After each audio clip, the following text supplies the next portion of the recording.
Welcome back. Here we are in the Gill Athletics Connections podcast, season 6. This is really, if you've heard the couple other episodes so far here in season 6, it's blown my mind. I just never thought we would necessarily get to 6 years of the podcast, continually working to just bring you the best people that are around from all levels, high school, college, summer club, elites. We're scouring the whole universe here. The goal is like Pokemon to have all of them, catch them all, every coach here, because every coach has worth and value, and we're excited to learn their journey in this great sport, this great profession. And today is going to be a fun one. This is not his first podcast, so if you go and search the same podcast app you're using right now, you're going to find 100 different podcasts that has today's guest, and that's a testament to kind of what he stands for and also what he does as far as being a giver to the sport of track and field and other sports, as we're going to learn. And I think you should go listen to those other episodes. My goal here today is to maybe do something a little different with him, and kind of learn, well, how did he get to where he is today? So help me welcome from Plainfield North here in the great state of Illinois, the wise, the wonderful Mr. Tony Holler. Tony, how are you, sir? It's great to finally meet you, Mike. Absolutely, man. Yeah, this is, what a fantastic sport that's very accessible. I feel like I've known you for a couple of years, and yet, yeah, this is the very first time I'm ever actually meeting you. So I'm enjoying that. I love that. Yeah, the world's gotten smaller in the last 10 years in terms of how we can reach out. I think track coaches in the past, at least in my early days, track coaches were the loneliest people in the world because we just didn't have people like us to talk to. Like people would ask me about my track team and they wouldn't listen to my answer, and then we would get to a clinic, and I'm sure you can relate to this. And track coaches, when they get together, they don't shut up. Yes. They just talk, talk, talk, talk, talk, and they talk till 3 a.m. at night. And it's because we're just starved to talk about track. And now, of course, we can talk about it every day with social media and all that kind of stuff. Yeah, I think COVID changed all of us in many, many different ways. I think on the communication side, and specifically for track. Now, obviously, I don't delve into football and lacrosse and other sports. I kind of hope maybe some of the same things that happened in track and field happen in those other sports, but it certainly helped normalize Zoom calls and phone calls and communication, and not waiting until USTF CCA convention or the Illinois track clinic and things like that. Hopefully, it normalized a little bit. And now there's almost like, when I think about coaches and like needing help and training and, figuring out even culture, how to change their program, there's almost, maybe not even almost, there probably is zero excuses now. Back in the day, even back in my day, and I'm, Tony, you look a little bit older than I am. I'm sorry to say that, but in our days, we didn't have YouTube. We had some books, maybe we had some VHS tapes that were hard to get a hold of and they were really expensive. Now, man, YouTube, clinics, on-demand podcast, and then just calling or Zooming someone. I mean, it's like I said, the number of excuses has really dwindled down on how to get help for you as a coach and as a professional and as your programming, for sure. Yeah, I tell people that back in the 90s, I was at a kind of an isolated school in Southern Illinois, and I had two magazines that came every month, Runner's World Yeah. and Muscle and Fitness. Oh, okay. And so like, what did my guys do? We ran a ton and we lifted a ton. You know what I mean? It's Yeah. like everything I don't believe in now. It Right, was right. like it was like, but those are my sources. Yeah. And slowly, well, gradually, and then suddenly things really changed Mhm. with access to the internet. And of course, the early days of the internet, there wasn't a whole lot, Right. but man, there's a lot now. I think, what you just said there, that's actually really important and something I think about in today when I look at what athletes are doing on all levels. It's not just college, it's not just Olympics, it's not just high school. Every single level, kids are just running a lot faster, jumping a lot farther. 10Ks everything is unbelievable. And while I certainly know there are other parts, no one thing is ever the one thing. So there are certainly other parts to it. Yes, tracks maybe are a little faster today. Maybe the shoes are a little bit better. I don't know. I don't know enough about that kind of technology, but I definitely believe the coaches are better. And my thought on that was, when you talk about your two sources of information when you first started were muscle and fitness and runner's world. So that's what you did. We ran a lot and we lifted a lot. You look back on that today and be like, oh my God, what was I, I'm sure you like apologize to those guys like, hey, I'm so sorry. That's what I put you through. Right. Yeah. But you can be all there, all excused, all forgiven to doing that because that's what you had. And so I think today, when I look at the athletes, I think they're doing better because of a little bit of what we talked about with access to other coaches. The coaching education side of things is so much better today. So the kids are like starting out overall, we're aggregate here on everybody. The kids are starting out on a much higher level because the coaching is at a much higher level. And what I start thinking about then is like, okay, well, when these kids become coaches, that's kind of traditionally where coaches come from is from the sport. They're going to start coaching because you typically coach how you were coached when you first start. Well, that means they're going to be starting out on a higher bar. It just makes me like really excited. Like we think things are fast today. I kind of can't wait till 2054. I think it's just going to continue to blow our minds, man. Really do. I totally agree. Mm. I think that it's weird with all that information, all the improvements that have happened. I still have to talk a lot about the traditional coaches Yeah. because we can't help it. It's just in our DNA. I'm reading Yeah. a book right now called Tribal. Mm. It just came out like 2 months ago, Mm. and basically the whole premise is we just can't help it. We humans have evolved into world domination because of our ability to copy, to imitate. Mm. That we grew up. I have a 3-year-old granddaughter that knows a million things. None of them came from books or Mm. paragraphs. They all came from imitating her older sister, imitating her parents, imitating the television. Right. So if all we've ever been exposed to is a certain type of training, it's really hard to throw away our identity Yeah. and change. But I think I've modeled that pretty well, and I make fun of my former self. They say that if your former self does not cause you to cringe and Yeah. apologize, then maybe you haven't grown enough. Yeah. So there are even though there's all these progressives out there, there's also the conservatives, Hmm.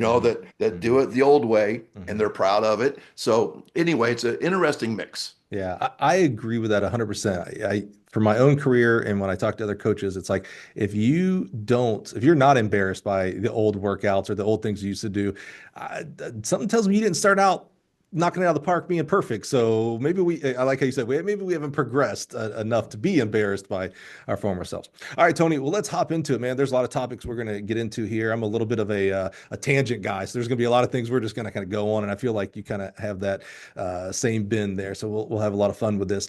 Why don't we get started, man? Let's go get in our Wayback Machine here. Where does track and field even start for? We know Tony today in 2024, 2025. Where does track even start for you? That's a interesting question because I was born a coach's kid. My dad, 47 years high school and college basketball, 44 of those 47 as a head coach. So he wasn't somebody, it wasn't like a hobbyist.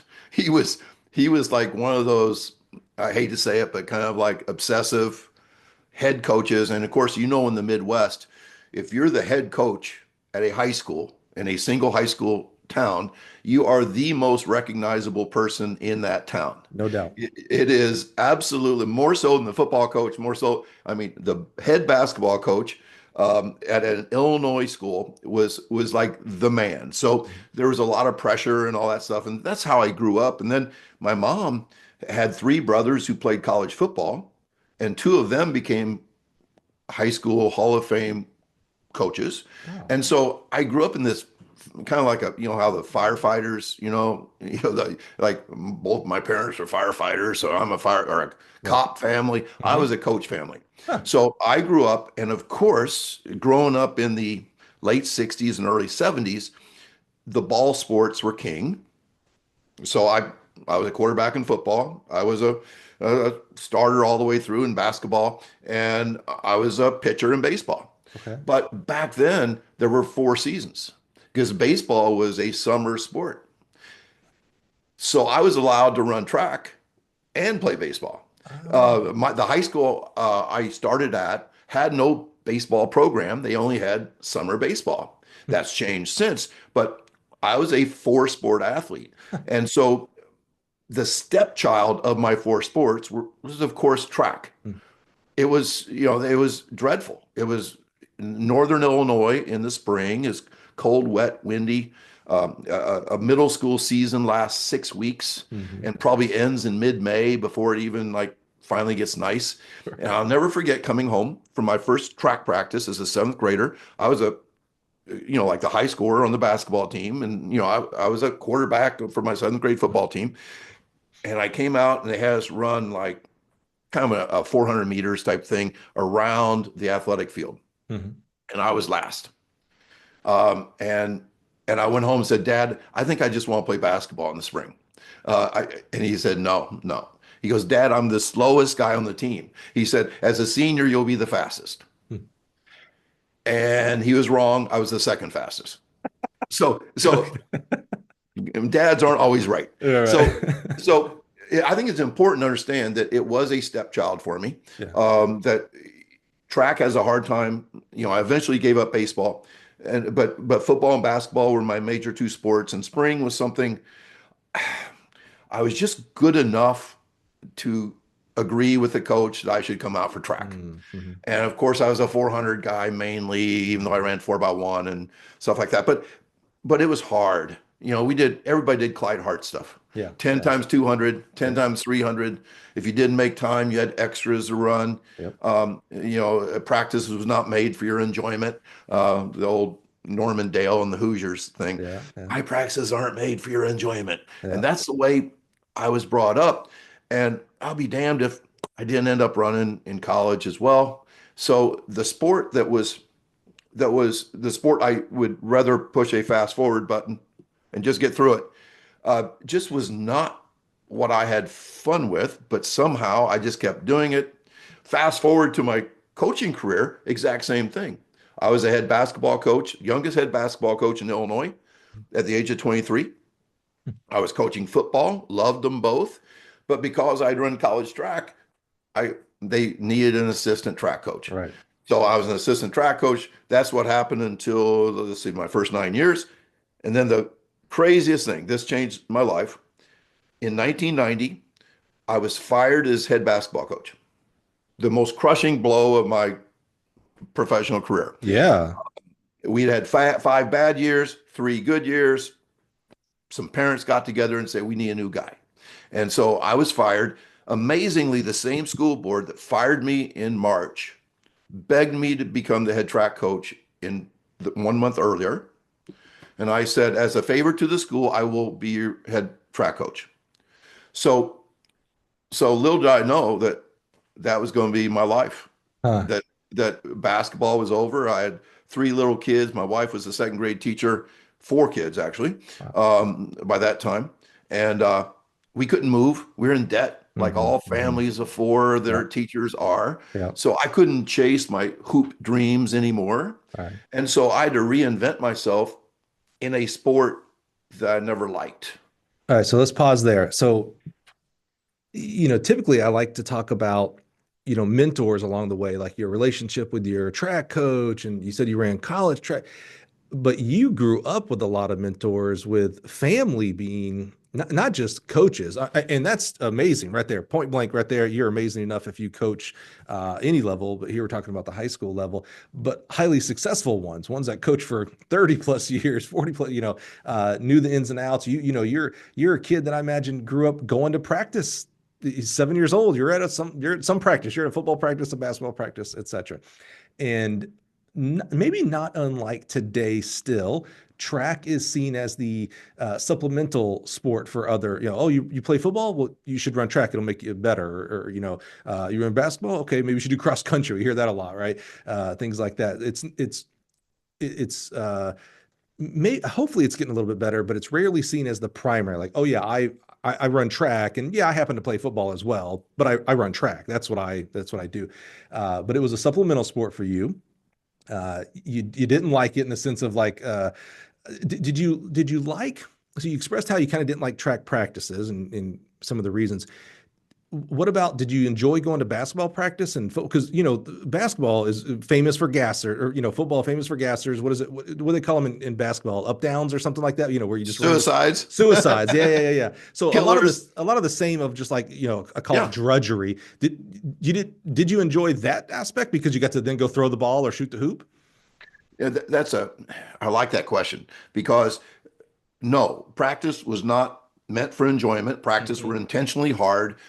They tried to wear you down. They chased Hmm. fatigue. The good thing about football and basketball, though, there were game-like parts of it. Right, Sometimes they put the ball on the 10-yard line and say you got four plays right, to try to score. Defense, if you can hold them, we'll make the offense do push-ups. right. And so, or in basketball, there'd be my dad would say, okay, 4 minutes to go, put 4 minutes on the clock, Yep. and he'd put the score 65-60. You guys are down five. Yeah.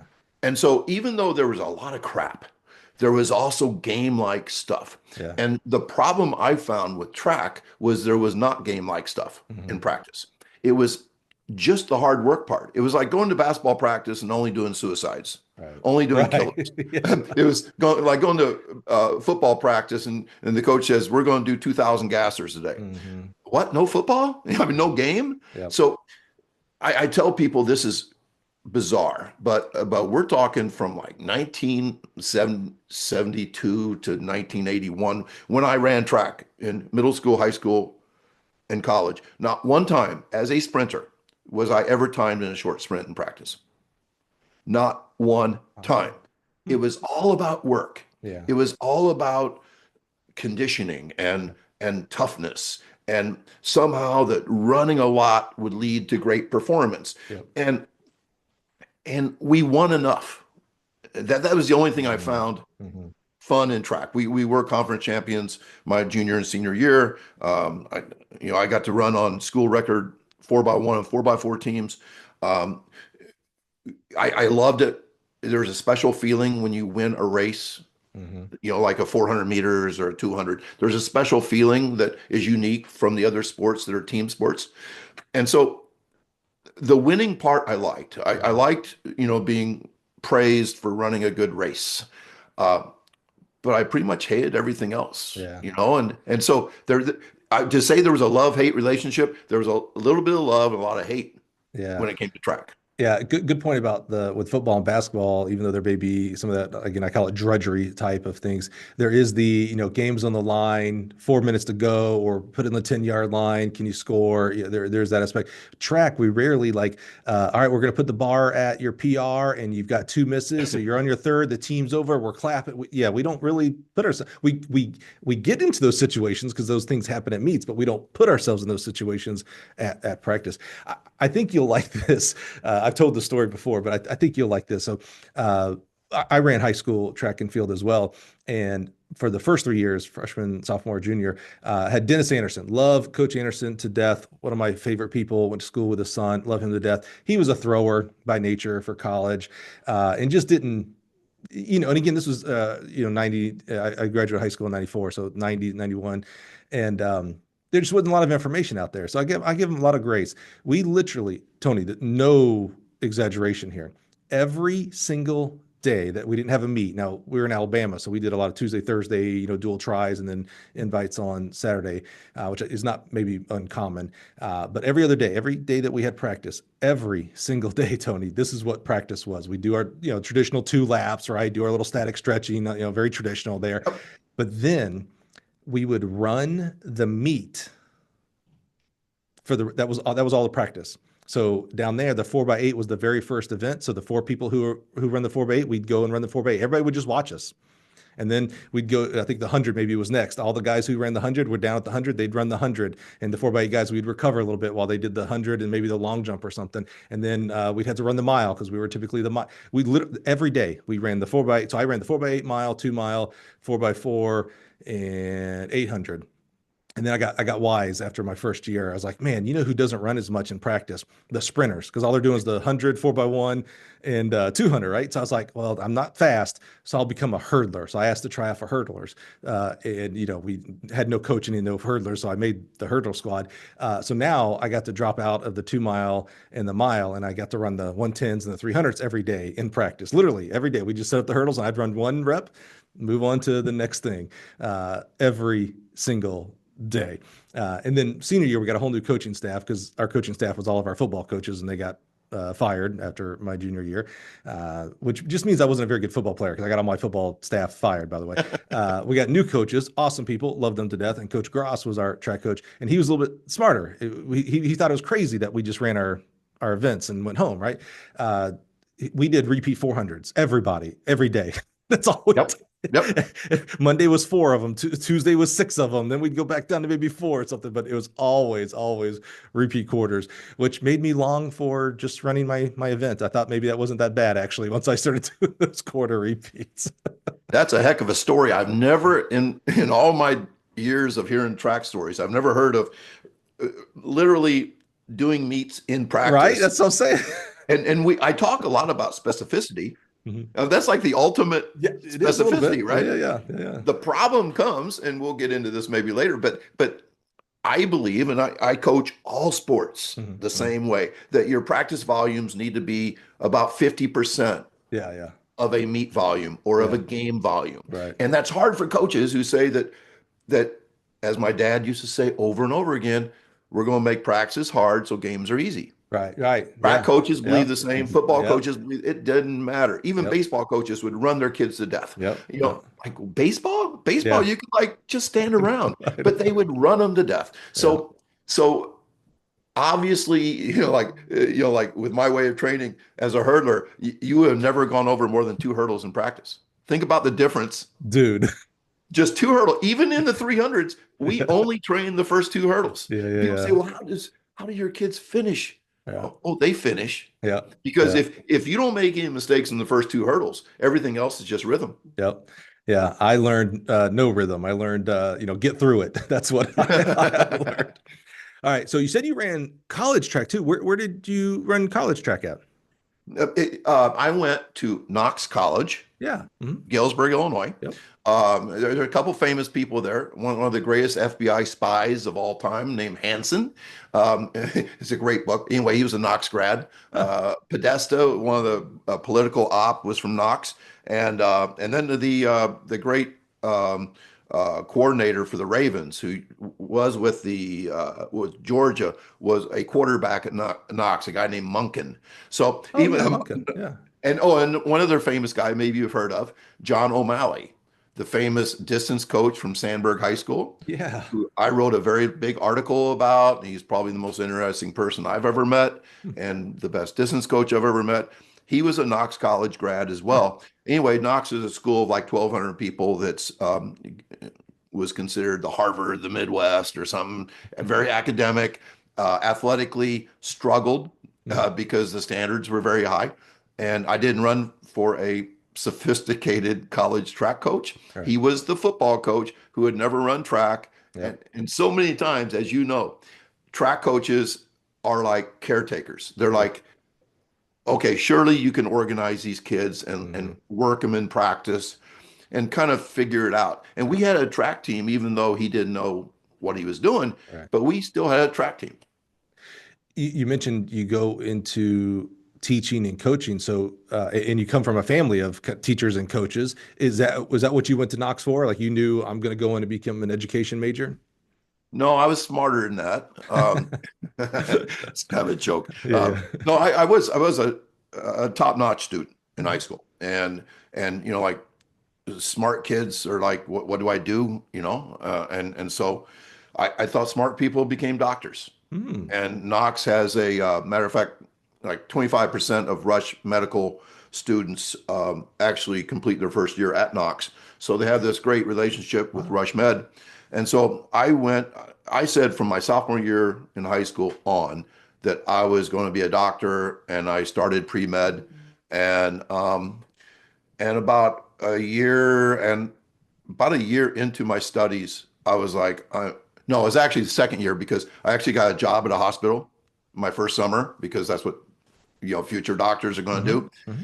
And I absolutely realized that I hated hospitals, needles, blood, pain, sick people, nurses. And I'm like, what am I thinking about? What in the hell am I doing here? And so I called my dad and said, Dad, I'm going to be a coach. And he said, you'll be a great one. He, And he was waiting for that phone call when you kept telling him you wanted to be a doctor. He's like, okay, son, fine, sure, sure, sure, go ahead, go ahead. When you called him, he was like, I've been waiting for this phone call. part of him, I think, probably thought that being a doctor would be much more rewarding, Hmm. uh, in all ways. And also, um, I wouldn't have to put up with I mean, basketball coaches were famous in their towns, but they were also lightning rods. Hmm. There were always haters. And Right.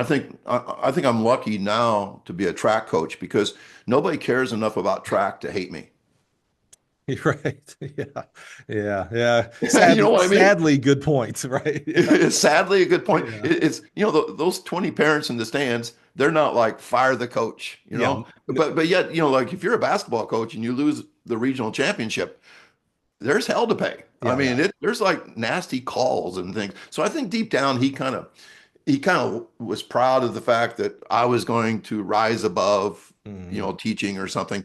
But Yeah. then I think, like you said, when he got that call, I think he was proud. Yeah, for sure, for sure. Yeah. A guy doesn't coach that long. I mean, and we'll get to this with your story, with your own children coaching as well. You just, there's something about lineage, right? Of, something that you're proud of that you did, and if you have your own children doing that, it's like, oh, well, man, they saw enough value in how I did it that they wanted to go into it, and vice versa with your own parents. So, for sure, I literally could like picture your dad with that phone call and just be like, I've been waiting for this call. Good, good, good. We're good. We're good.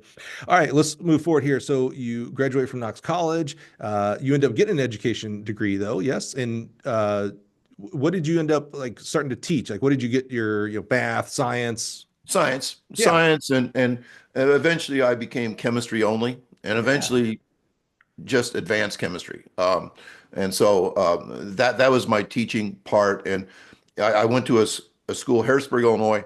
Was a coal mining town about 20 miles from Kentucky, and outside of coal miners, the second biggest employer were the schools. Hmm.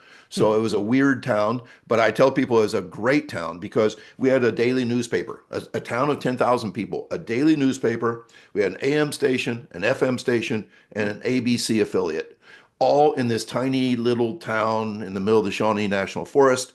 And I went down there and coached three sports, and there was nothing to do in town. So I got married early and had four kids early, and it was a great place to raise kids. We Yeah. stayed 23 years and then moved on. So I didn't take any class that had the word advanced in it, high school or college. Were you that cool? Like I've seen chemistry teachers on TVs and movies. Were you the cool chemistry teacher doing the things that explode and always wearing the goggles because you're doing something kind of crazy and dangerous? Mike, I think you know that answer. Um, I, I tried to be the coolest That's chemistry cool. teacher in the world.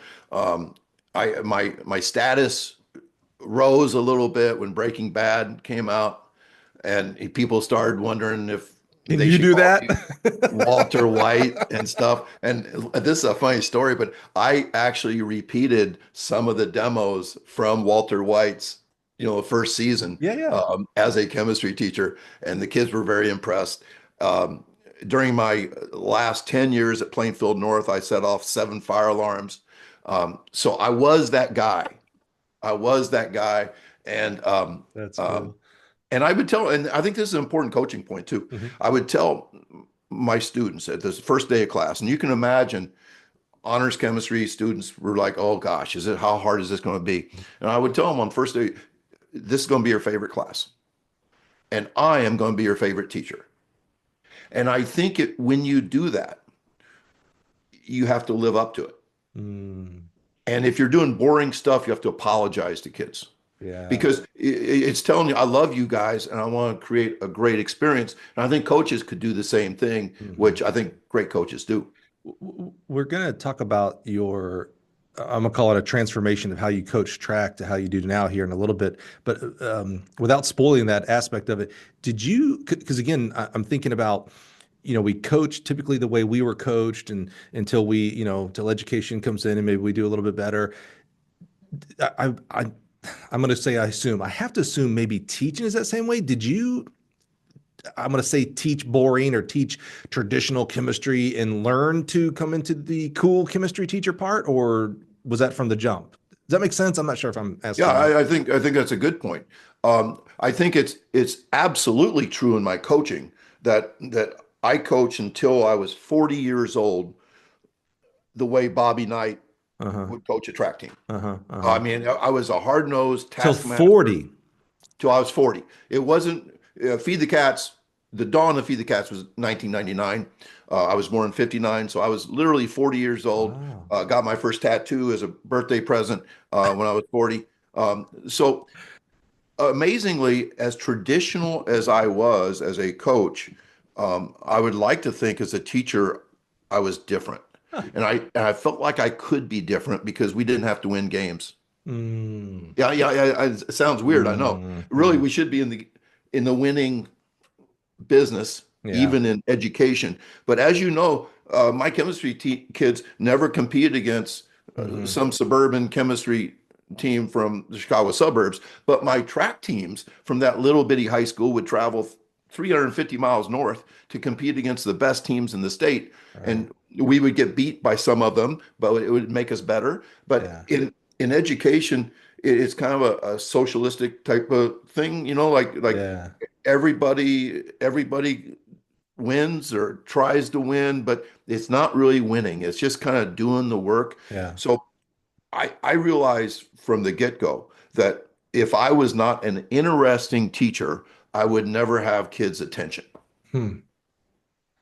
So how did that, so that obviously had some influence. I shouldn't say obviously, had some influence on the athletic side. So what happened?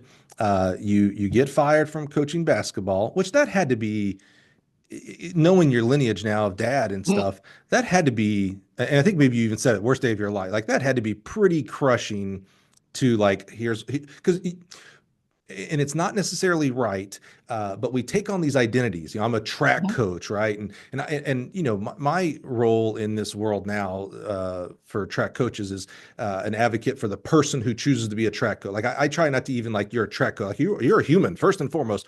Your Yeah. profession is coaching track and field, and so when we talk about identities, like I'm, advising, I guess, or consulting with people, it's like, hey, your identity is not track coach first. You're a father, a son, a daughter, a husband, wife. Depending on your faith, you're a child of God, or your own faith. There are many things. Maybe fifth or sixth, you're a track coach, but a lot of times that identity of track coach is first and foremost. You had, I shouldn't say you had to, at this point, it's easy to believe that my identity is I'm a basketball coach. I'm going, my dad went to the Hall of Fame. I'm going to go into the Hall of Fame one day. And then I'm going to say it's taken away from you. You're fired, taken away from you. How did that, and you mentioned that actually right before that, they made you the head track coach that you did as a favor. I love that because it is maybe your fourth sport at that point too, by the way, with all these other things you've done. How did you channel that? Talked about that. Talk to us about that transition, because you could have been, and maybe you were, you'll tell the story here. You could have been very bitter of high school sports in general. How did that transition go for you? I don't know if I've ever been asked that question, and it's important because, yes, it was my identity. It was my professional identity, which, Mm, if you think about it, our profession is over half our waking hours. 100%. Absolutely. So yes, it may be sixth on the priority list, but Hmm. priority doesn't mean majority. That's Like right. my priority is my wife and kids, but I saw them one third as much as I worked. Yep. Yep. So not only was my dad a very successful college basketball coach at that time, but I thought that I would stand on his shoulders. And Hmm. Newton said that if I see further, it's because I'm standing on the shoulders of giants. Yep. I was a better basketball coach than my father at that time. Hmm. And he would have told you the same thing. At least I believe that. So I believe that I was going to be coaching teams on TV someday. Right. And now all of a sudden, I'm done. I'm done. I get a Yeah. call. The athletic director didn't know it was going to happen. Principal didn't know it was going to happen. Superintendent didn't know it was going to happen. I didn't know it was going to happen. 6 out of the 7 board members voted to fire me. And I got a call at 11:15 at night. I don't know what I was doing up that late. I was only 30, I guess. So I Right, guess I was right. staying up late. It was a school night. And I didn't get to sleep till about 4:30, because those things are like uh, a death in the family or something. Yeah. And I'm very proud of the fact that I woke up and went to school the next day and Mhm. taught. And that's the way I was raised. I was raised that by God, you're a teacher. You don't call in sick for anything. Right. I don't know if my dad ever missed a day in teaching. And that's the way old timers were. And so even though I'm Mr. New School, I'm kind of old school in that way. I mean, I had a son, my youngest son was born at 1:30 in the morning, 70 miles from home. And I drove back and taught the next day. So anyway, I'm proud of being old school in Yeah. that way. Looking back, I was messed up. I Hmm. was discombobulated. It's kind of like a messy divorce. Hmm. It was my baby. That gym was mine, and that team was mine. Those young kids I've been working with was going to be playing for somebody else. And so that first year was that first spring as a track coach was hard. But the second spring, we got third in the state. Wow. So Wow. all of a sudden, it's like this isn't all so bad, you How know. how what I can appreciate it. They do say, winning cures all, right? That definitely helps, right? How did so I appreciate, and again, your openness and authenticity, over some pretty tough topics. I think they're important topics for us to hear because, track coaches, we do get fired, whether it's because we're a track coach or we're a teacher or college coaches, et cetera. And it's important for us to know that the world doesn't end there. I guess maybe the better way of saying it is you get to choose whether the world ends there. We had, I want to say Carol Smith from Georgia, Karen Dennis from The Ohio State University 2 seasons ago. Great episode. You guys should go back and listen to. And it's right before she retired. She's now retired for her. Good for her. And I was asking the question. She went from UNLV to Ohio State. And I asked what I thought was a pretty softball question, right? So why? Why did you go from UNLV to Ohio State? Of course, anybody would go from UNLV to Ohio State. It's not a diss on UNLV. It's more of a testament to Ohio State and their athletic department, et cetera. And she looks at me and she goes, "Well, I got fired, Mike." And I was just, I was kind of like, because you get to tell the story however you want. I don't fact check nothing. You tell a story, you get to deal with the fallout if someone finds out you lied or whatever, right? And so I was like, Karen, like, what, you could have told that story 100 different ways, but you just came right out and said, I was fired. I go, why? And she goes, it's important for people to know that yes, you can, and it might happen for you to get fired, and it's a very bad point right then and there, but it does not define you and the rest of your success in your career. So it was really important. So it really kind of hit me when how people um, take the narrative of a really bad thing happening like this. And it's totally different, I think, when something's gone, meaning like a family member passes or something like that. This is a job, it's a profession. There are other ones out there. I was going to add to that. Hmm. Anthony Bourdain, who Hmm. had the cooking show, travel Hmm. show, all that Yep. stuff. Interesting cat. And one of the things he did when he was sitting down to eat with people he didn't know from another country is he would say something really embarrassing about himself. Hmm. And when you open up being vulnerable at Hmm. all, people lean in. They're like, I like this guy. This Yep. guy's not putting on airs, Yep. and so many times, instead of like if you've been divorced, you say, yeah, I got divorced. Hmm. You don't like make stuff up. And I Hmm. think that when we're vulnerable, we're also teaching other people Yeah. that it's okay, just as you Yep. were talking about. Yep. It makes you feel better. Um, Rick Pitino thing, who was a kind of a mentor of mine. This is a terrible situation he was in, but he got in trouble in a sexual situation outside of his marriage. Right. And the next day, I'll never forget, he was at Louisville, and he came out and said, "This doesn't excuse it," but he came out and said, "This is what happened. When you admit to something, it's in your past. Hmm. Mm. When you don't admit to it, it's in your future." And I just there's certain things that are such great teaching things that when people feel like nobody's ever done anything this embarrassing, yes, they have. Get it off your chest, put it in your past, and then let's get after that future. Again, Tony, I didn't know you and I would have so much maybe in common. We were speaking a lot of the same language here, but I knew we'd go into tangents. One of the reasons why for the podcast here, we made it very intentional not to just go out and get the, Carol Smith Gilberts at Georgia, Mouse Holloway, Dave Smith at Oklahoma State, to get the air quotes here, big names. Was I kind of wanted to show people that I always use Mouse as my example because I love him to death. We're good friends. That as much success as Mouse has had, and you can't take away any of that success of what he has done at Florida and his professional group and things like that. He's still a dude. He still puts his pants on in the morning. He still is trying to learn how to become an even better hurdles coach. He wasn't some fantastic athlete who got, handed the coaching reins because of what he did on the track. He had to bust his butt to work to get that. I think that's important for people to see that at the end of the day, it's Tony, it's Mike, it's Mouse, we're people trying our best, making mistakes, just like the lawyer, the doctor, the next door neighbor, grocery store clerk. We're humans first and foremost, and I think you're a little bit more special because you coach track and field. But there's other people that think other people are special because they coach other sports. So I love that.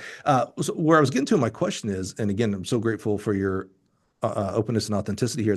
So devastating, you get that phone call, you go into track. You said the next year you guys get third, but I'm curious because like I had this when I stopped coaching and came to this world, 2 o'clock every day, I became a little antsy because I'm supposed to go outside to the track and have practice. And I was stuck in an office, if you will.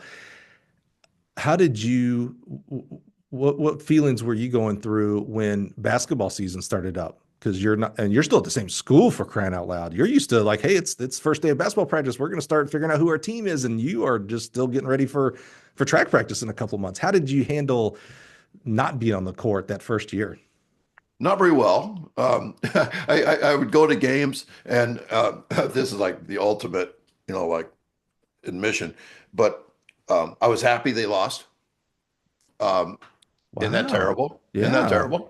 I was, the fact that the coach went like 4-22 and 5-21 the next 2 years, it was nothing personal, but deep down as a competitor, the fact that we had been 500 for the last 3 seasons, Mm-hmm. and I got fired for it. Mm-hmm. I mean, that's awful, but I would not admit to anybody. I can do it now, maybe because it's 35 years later. Yeah. But that's the way I felt. That's Yeah. the way I felt. And I did do a good job of channeling stuff into my kids because like I said, I have 4 little kids and young, we were young, my wife and I, and we did good things as a family. And then because I had a little success in that second year, and it was lucky success. It wasn't Mm-hmm. me, it was lucky success. But a lot of success is lucky. But it really, just the fact that we could win at a high level made me very, very motivated. Mm-hmm. My kids inspired me. Now, I didn't coach track the right way Mm-hmm. during those first 10 years. But sometimes we have success not based on your process, but success based on your charisma or your, like, I was told that I coached track like a basketball coach, and I was proud of that. But Mm-hmm. looking back, it probably means I was an obsessive, narcissistic, yell at the refs, All right. overly emotional, jerk or something. Mm-hmm. At least that's the way I see basketball coaches now. Mm-hmm. And that's probably the way I was. But sometimes that enthusiasm, when I look around at the other track coaches I was coaching against, many of them were those calm, skinny guys that were like distance coaches, Right. the cross country type of very mature, analytical type of stuff. Yeah. And here I was, fire and brimstone, like challenging, my kids' manhood before they ran the 4x4. And like, are we going to let these punks, like, Right. so anyway, I think I motivated kids. I think kids really wanted to win. They hated practice, and I thought that was a good thing. Mm-hmm. And yeah, so even though I wasn't coaching right, we got a third place trophy and won a state championship and another third place trophy, and we dominated our area and all that kind of stuff. And the problem with most coaches, of course, is that that success justifies everything they do. Right. For me, it, I eventually said, no, I did it wrong. Okay, we're gonna get to that. I got one more question though, because I'm getting this like picture because at the beginning of the day, you're a chemistry teacher doing all these fun, cool things, challenging your kids. You're their favorite teacher, and at the end of the day, you are this basketball coach on a track, this kind of Dr. Jekyll, Mr. Hyde type thing. How did you like you were okay with that at least for some period of time? Like that was how I'm supposed to be. When I'm coaching, I'm this guy. When I'm teaching, I'm this guy. Where did that come from? Was that did your dad and uncles model that? Like when you're at Thanksgiving dinner, they were the coolest uncles and dad in the world, and then boy, when they were on the court, it's like, man, there's demon dad out there doing what he does. How did I've you? never I've never thought of that, but you're 100% right. My dad was the kindest, gentlest, um, sweetest man. Mhm. He just died last January. Mhm. My uncles could be just absolutely charming, Mhm. um, but that's not how they were described as a coach. Mhm. Now, I'm not saying their players did not love them because Right. all teams there's an element of the Stockholm syndrome where the captives love their captors, Right. and the coaches can have a lot of tough love, and the players see it as love, Mm. and they see it as working together. So I think there was a dichotomy between the two, but there's also this. I don't think you can be at a real high caffeinated, intense energy level as a teacher. I've always said the hardest thing about being a teacher is doing it 5 times a day. When you have to teach Mhm. 5 classes, That's a good point. you're lucky if you're entertaining for portions of that time. It's kind of like the difference between running a sprint and running a marathon. You cannot run an intense marathon. Even the best, if you're the world record holder in the marathon, you must pace yourself. There Mhm. must be efficiency. There must be little tricks that you learn where you can cover that 26 miles with a pretty good pace. And I think that that allowed me to teach for 38 years is because I really learned efficiency, and I realized I didn't have to do those Walter White demos every day. Mhm. That if I did them once a week, that's what kids went home talking about. But I didn't have to do that all the time. Mhm. And so just to conserve your energy and your sanity as a teacher, you have to play the long game. Mhm. It's a marathon, not a sprint. But man, in an hour and a half or 2 hours after practice, when you're putting your reputation and your kid's reputation on the line to win in the next contest, in the next game, the next meet, I think that you can become pretty damn tyrannical, intense, whatever Mhm. you want to call it. That's the way I see it now. Back then, I just saw it as enthusiasm. I didn't Mhm. see it as like I'm a monster. Right. Um, I just saw it as enthusiasm. And I don't coach the same way now. I'm Mhm. 65 now, and um, I coach a lot more the way I taught now. Yeah, yeah. I can still dial up the emotion like at a meet or something, but I don't do it all the time. And I think that's allowed me to coach longer too. As you're describing that, I was going to say, well, yeah, there's people who I was trying to think of like a coach that universally people are like, oh, was a jerk or whatever. And fortunately or unfortunately, the only person I come up with is you mentioned his name earlier is Bobby Knight, because we've seen video of him doing like unobjectively bad things, right? Yeah. And I was going to say, well, yeah, there's still people that played for him that would lay down their lives for him. So I've never heard it mentioned about is it the Stockholm Center? Is that what it actually is? Yeah. Yeah, Yeah. I've never actually heard that in reference to that, and it made me think about again perpetuation of you coach like you were coached, and most of the people that people coach don't go into coaching; they go on to do many other things, business owners, teachers, etc. But if that's how you were coached and you think, well, that's how that person got the most out of me. Well, then that's how I'm going to be a business owner. That's how I'm going to be a teacher. That's how I'm going to be a whatever doctor, lawyer, all the stereotype. I always try to give it examples of jobs that aren't doctors and lawyers because that's what everybody says. So I try to find other things. Post office person, mailman, things like that. Well, that's how I'm going to do that as well because look what my coach did for me, and we won the county title. So that must be the way I'm supposed to be a parent, a coworker, etc. So yeah, that's interesting. Okay, so Tony, you're winning. And winning cures all, winning justifies a lot of things. You're winning at track and field. So, what happens at 40? Why do you? I mean, this is a fairly dramatic, my understanding, U-turn on how you're coaching. What, not only how you like physically manifest yourself as coaching, but also the workouts you're doing. What led you to making a pretty dramatic change? Four things. Number one, in 1998, I took a team of 400, 800 guys, middle distance type. I considered them middle distance back then. 400, somebody says 400 is middle distance now. I say, wrong. I'll fight them. Like it is a pure sprint. It's not a hybrid. It's a pure, anyway. But back then I thought 400, 800, that's how we train people because I believe that God made sprinters and the coaches made milers.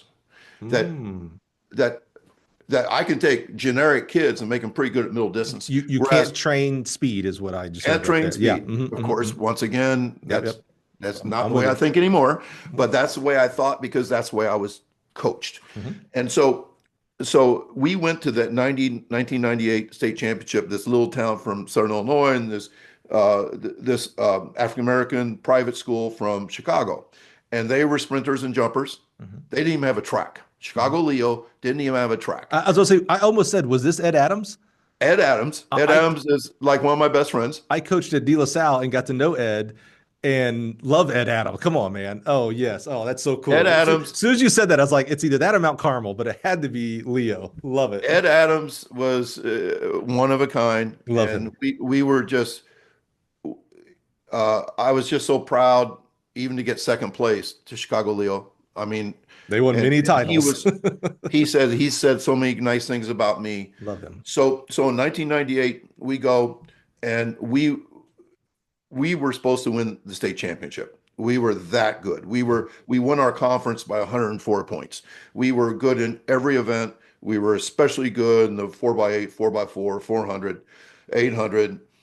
And as luck would have it, it was like 97 degrees both days. And we kind of melted. We underperformed.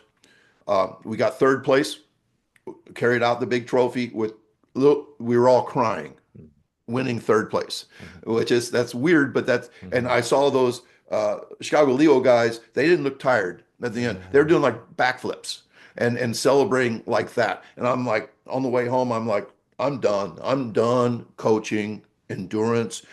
We are going to be a sprint jump program. So that was number one. That was number one. An embarrassing defeat. What Was year was number one. this? That was in 1998. That's funny. My last year at De La Salle was 97. I coached 96 and 97 De La Salle. So that's when I would have Yeah. known Ed is right Yeah. around that same time frame. Wow. Yeah. Okay. Keep going. That's Yeah. cool. Same stuff, Yeah. man. Love it. So then, I mean, here I'd gone to like hundreds of basketball clinics in my life. I had never been to a track clinic Hmm. in my life. Go to my Really? first one. I didn't need to learn. I knew it all, right? I mean, like that's the way people. Yep. I Yep. know Yep. this game. I don't Yep. need to go listen to college coaches. Right. So I went to a medalist clinic in St. Louis, and I went to a presentation by a guy I'd never heard of, from a school I'd never heard of. His name was Paul Souza, um, and he coached at Wheaton College in Massachusetts. And I did not know that Paul was a 7'4" high jumper at Penn State. I I knew nothing about this guy. And he came in and did this bouncy presentation. And you could tell he wasn't cut from the same cloth as those distance guys.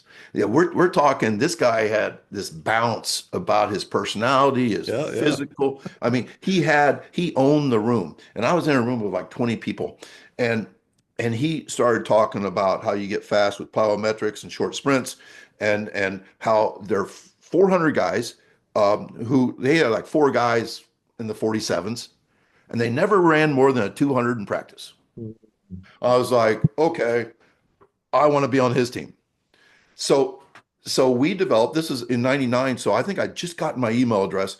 I know that because my Paul Souza emails are my oldest ones in my mobile. Awesome. And so I would write him a paragraph and he'd write me back three.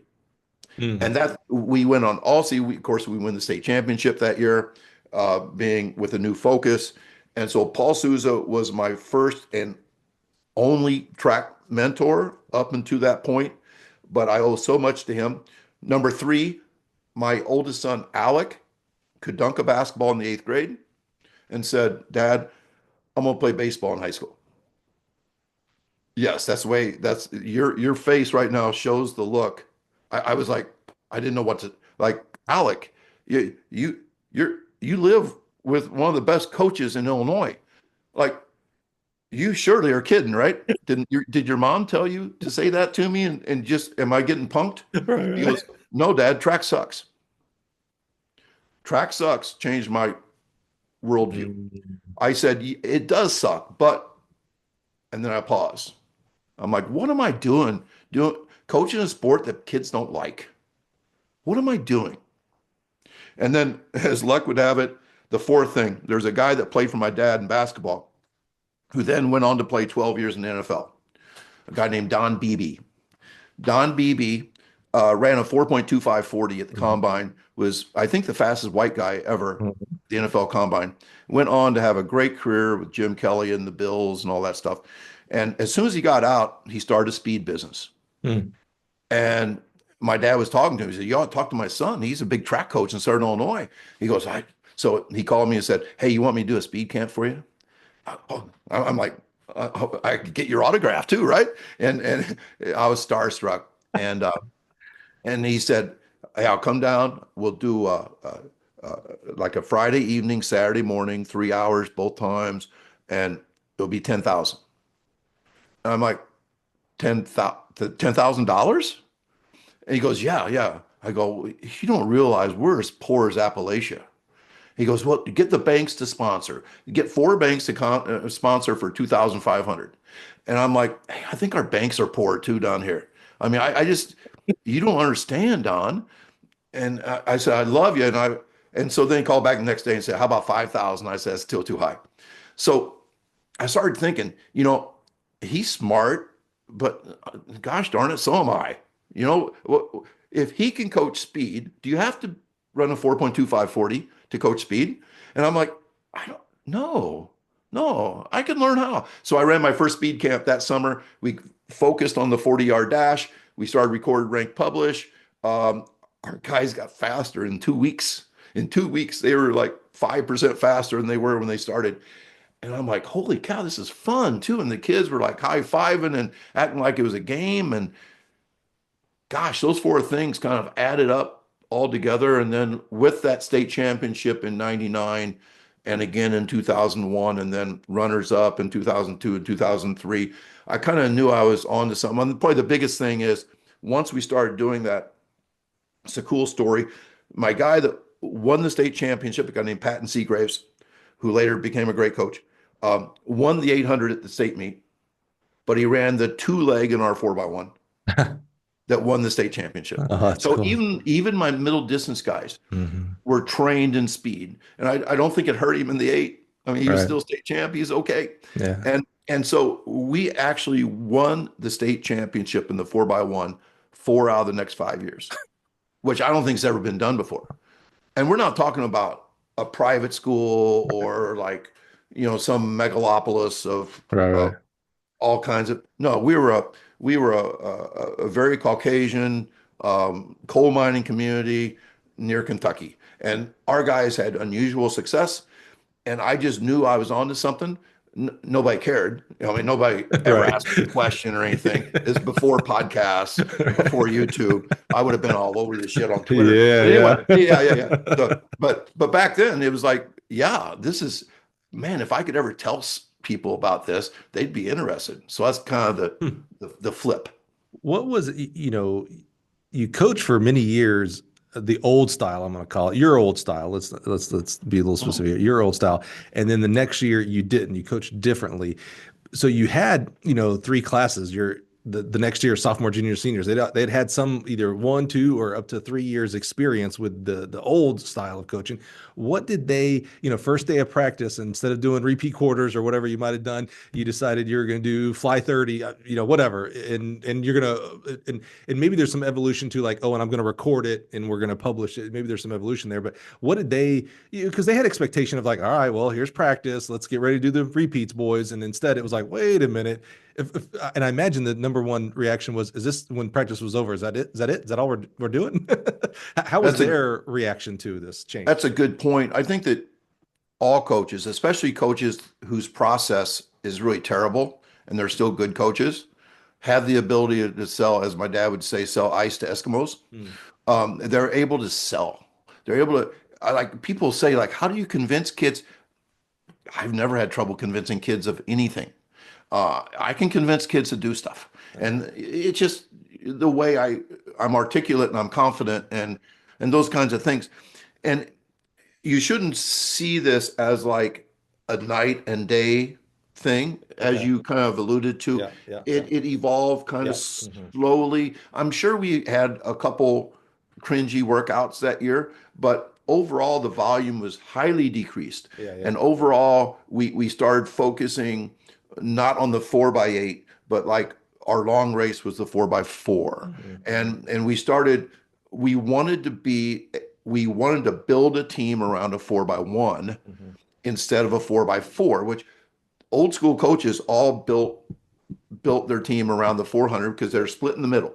Yep. If basically God will give you a couple sprinters, we hope, and then we'll train a bunch of middle distance guys, and the guys from your cross country team will be your distance guys, Right. and that's how we'll have a good team. So I just flipped that and said, no, instead of the 400, we're going to focus on the 40.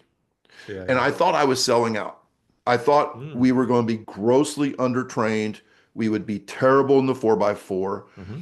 And the sellout was thoughtful, though. The thoughtful sellout was, if I change this, kids like my son Alec would want to run track. And he did. And he became an all-stater. And now he's a track coach. And but the other thing is this, I started attracting football players, those wide receivers, Mm. those basketball players who could dunk. And those kids that used to say, I just want to play basketball in the spring. Oh, I just want to lift weights in the spring. Now they're like, no, this is like NFL combine training that we were Hmm. doing. Hmm. And so they got excited because they knew they were getting faster. They knew that they'd be better in basketball and football and all that kind of stuff. But the other thing is this, we were remarkably, surprisingly, really good at the 4x4, Hmm. even though I thought we were throwing it away. Right. We were undertrained, but super fast, Hmm. but we were still super competitive. And so we were able to run really good 4x4s and really good 400s. And our guys, I was worried that maybe our good guys could never run 4 races in a meet, but that's okay as long as they're having fun. They were good at 4 races Hmm. because speed, I believe, is the tide that lifts all boats. And if we can get everybody a mile an hour faster, we're going to be a much better track team. Hmm. No matter who they are, even our cross country guys will be better at cross country if they're 1 mile an hour faster in their sprints. And all that stuff, just the mountains of evidence that I started to accumulate. I'm a real numbers guy, being a chemistry Hmm. teacher and stat guy and all that kind of stuff. That it was just so powerful. Like literally, I wanted to get up on a rooftop and say, "Guess what I found?" But like I said, nobody would listen. Any resistance, meaning you had assistant coaches, or maybe you had an assistant coach. I know how Yeah. coaches says are. Any parent that ran in college and is like, "Hey, coach, this ain't the right way. He needs to be doing quick." Any resistance at all? I got a little resistance from our athletic director. Yeah, yeah. Um, one time he called me in and says, "Hey, the girls coach tells me that your practice is over before they're done with their team meeting." Oh my I said, "Well, Jim, that's a problem with him God. because his meetings are way too long." He says, "You mean to tell me you can practice 45 minutes?" I go, "If you do the right things." And so, yeah, I had to, do that. But Mhm. I've had probably in the last 25 years, maybe three parents that have questioned the volume thing. Yeah. I had one really, really good athlete whose parents uh, wanted their son to train with their AAU coach, Mm-hmm. who was a Clyde Hart disciple, Mm-hmm. because even though I got this kid down to 47.99, he got passed at the very end by another guy down in Tennessee. Um, and so anytime that happens, they say, "Oh, he doesn't have enough endurance." Yep.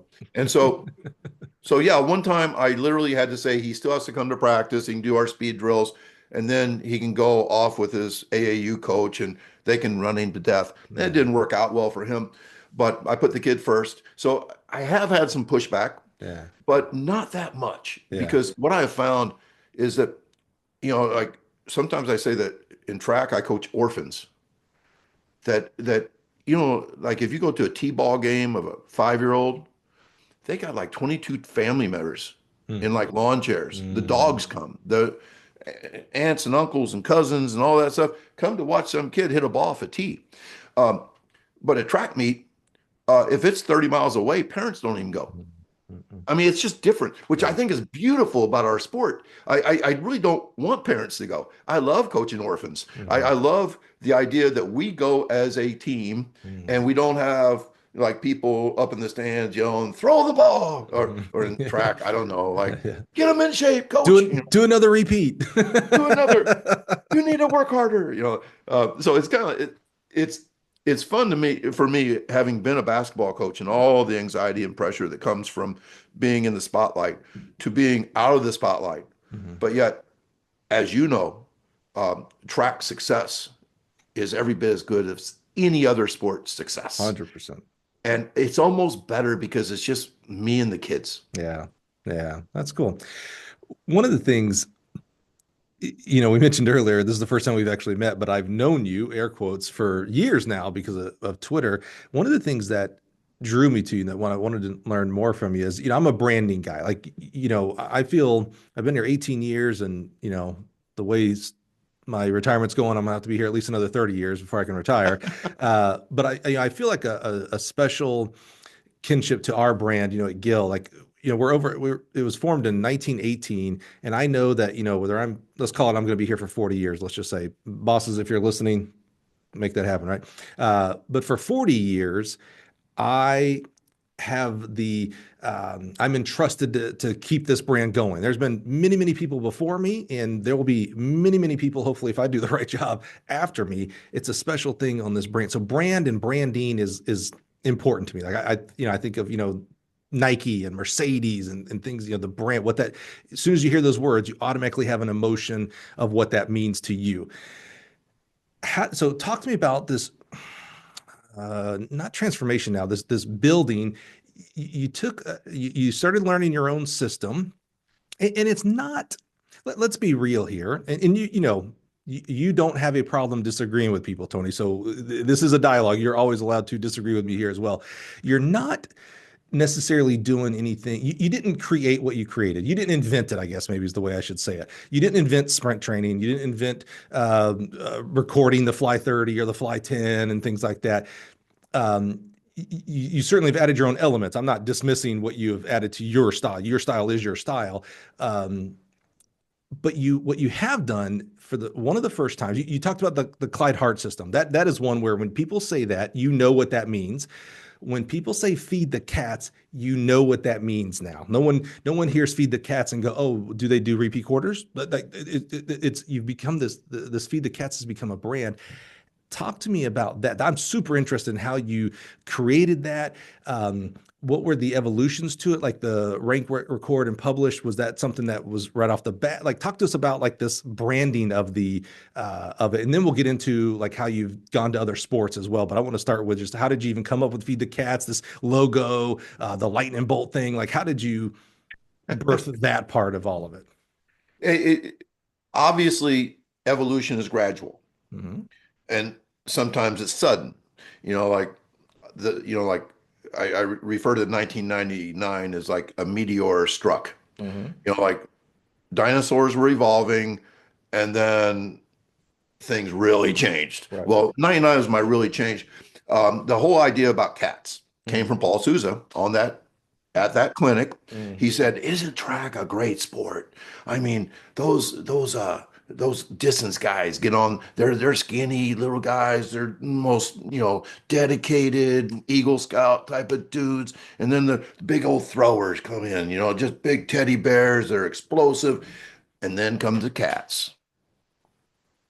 I'm like, yeah, cats, cats. And I think somewhere in my head is like, I want to feed the cats. I Mhm. want that's what I want to do. I want to feed twitchy speed. I Mhm. want to get generic kids to do things that fast kids do. Mhm. And it's possible. I want to take those cats and take them to the next level instead of running the cat out of them, which Mhm. I believed happened to me every day of track and field. Right. And so that was the beginning. I don't think I actually, by the way, the second clinic I ever spoke at was a Gill clinic Oh, in Champaign. yeah, nice. I forgot the name of the representative. He used to be a great friend of mine. Yeah, Ah, probably Carl Geisler. Carl, for Yeah, sure. that was Carl, my thank you. predecessor. Yeah, he's I'm great. sorry, Carl. I'm sure you're going to be listening. Love him. Thanks for inviting me as a nobody to Yeah, speak at a Gill clinic once. yeah. Um, so I don't think I actually used the words feed the cats for a clinic presentation until I spoke in Wisconsin, like in 2012. Oh, And I would say, even though I was doing these things, I was focused on the 40. My sprinters never ran more than a 200 in practice. We never ran more than three 200s in a given practice. That was the biggest volume we'd ever do. We mhm. would spike up. We would perform in practice. And as far as I knew, nobody else was doing that. I had never talked to a track coach that talked about running fly 10s and 40s and not caring about, like we don't do tempo, zero tempo work. I Right. know Charlie Francis did tempo. Yeah, I was a tempo Yeah. guy. Yeah, yeah, And I just said, no, we're going to do exercises on those days. Call yeah. them X Factor. So Oh, as is far as that is that what X Factor is? I always hear you say that, but because I don't train, I don't look into it. Is that circuits and stuff like that? Is that what you're doing? X Factor are exercises Yeah. that we have a reasonable hunch improve speed. Oh, okay, okay, okay. They are oftentimes things that fast people do well, that slow people don't. Hmm. So, right in your mind right now, you're thinking plyometrics. Yep, That's yep. that's Hmm. number one, but you never burn the steak with them. But there's also hip mobility stuff, explosive Mm. stuff, force absorption. Um, I mean, we do all It, types of creative things, is that like your you do I shouldn't say a lot, but I've seen like single leg bounds and measurement of triple hop and things like oh okay, okay, okay. That all makes those all the things. sense. Okay, keep going, keep going. And I just was we wondering. do try to gamify everything we do. Hmm, hmm, Like hmm. we'll do like five single-legged hops and measure how far we go. Yeah, So it absolutely. becomes a game, it becomes a Yep, competition. yep, It's more than just getting tired. yep. Matter of fact, tired is the enemy, not the goal. Hmm. So we recover in between each one. And so yeah, so those things were things that I didn't think anybody else was doing, but around 2012 was the other big explosion. That's when I first started calling things Feed the Cats. Hmm. That's when I was asked by ITCA, Illinois Track Coaches, Yep, yep. cross country, blah blah blah, to write an article. I've never written anything in my life. I was a chemistry teacher. I had read 1,000 books, so that's probably the best training for a writer there Yeah, is. yeah, Um, and so I wrote an article called My Track and Field Life. yeah. I think those first 30 articles have all disappeared. They freaked out about some lawyer contacting them about a copyright situation. So they just freaked out and deleted all my work. Whatever. Man. Um, oh yeah, as a writer, Hmm. it's like losing a child or something. Hmm. Um, but I started writing. I got great feedback. I think track coaches everywhere were starved to hear people talk honestly about track Hmm. and just to share information, and Hmm. so I got great feedback. And then comes Twitter. Actually, Twitter came first because the reason I was asked is because this guy says, it seems like you have a lot of opinions on Twitter. Boy, did he know. I never really thought about that. I thought I was just telling the truth, you know? I didn't think they were opinions. I thought they were facts. Right, And right. and so I said, well, you want me to write like three articles or something. And I said, yeah, well, as many as you want. I kind of got into it, and hell, I think I wrote 30 in the first year. Like, how do you have so much stuff to write about? And I said, well, it's because it's all bottled up inside of me, just like every track coach. We Mhm. don't get to talk about this enough. Right. So I wrote a lot. And then, the guy at Simply Faster Hmm. saw that I did data-driven stuff, and so I started writing for them. And but it all just kind of spun off of Twitter. And because of that, I got to hang out with people. Mm. Chris Corfist, I visited Chris Corfist. I saw him speak at a clinic. He blew me away. I didn't think there was anyone out there like me. And here was a guy I'd never met that was maybe more radical than I was Mm. about speed training. And so I asked him if I could stop by his basement. I've probably been to his basement now 100 times. I went and visited her practice, which is the single number one thing that every young coach should be doing is Mm. visit, go watch somebody good work. Because I've seen Chris Corfus do hundreds of presentations. Not one of them equaled his practice or his work he does with guys like David Montgomery from the Detroit Lions in his basement. There's nothing that compares to watching a master work. And and so that helped. And then because of that, I got to be good friends with Cal Dietz, University of Mhm. Minnesota. I'm now working with, I'm partners with Les Spellman. Mhm. Brian Kula is a good friend of mine. Mhm. So all these things started happening because of my writing. And as you know, about 5 years after the Twitter start podcast started up, Mhm. Mhm. and then I started creating content. I made uh, Championship Productions Mm. approached me in '97 and asked if I would do a DVD, and the price points were terrible. Mm. And they gave me a sweetheart deal. And I made it, they sent a guy, and we did about 6 hours of raw footage, and they cut it down to an hour and a half. And to this day, it's the number one track and field seller for Championship Production. That was in 97. Is that the old Tony Holler? Yeah. So Oh, there's no, a no, no, no, no. I'm sorry. I misspoke. It was 2017, Okay, 2018. okay. I was about to say I I'm would think that sorry. would be No, nobody, hilarious if there nobody was would ever a buy that. well, I would just be like, look what he used to be, boys and girls. Oh, no, but oh gosh. I'm sorry I misspoke on that. But no, it was maybe Yeah, 2018, that makes something more like that. sense. Yeah, yeah, yeah, yeah, yeah, Yeah. And that became the number one seller, yeah. which, Wow. of course, Clyde Hart sold a ton.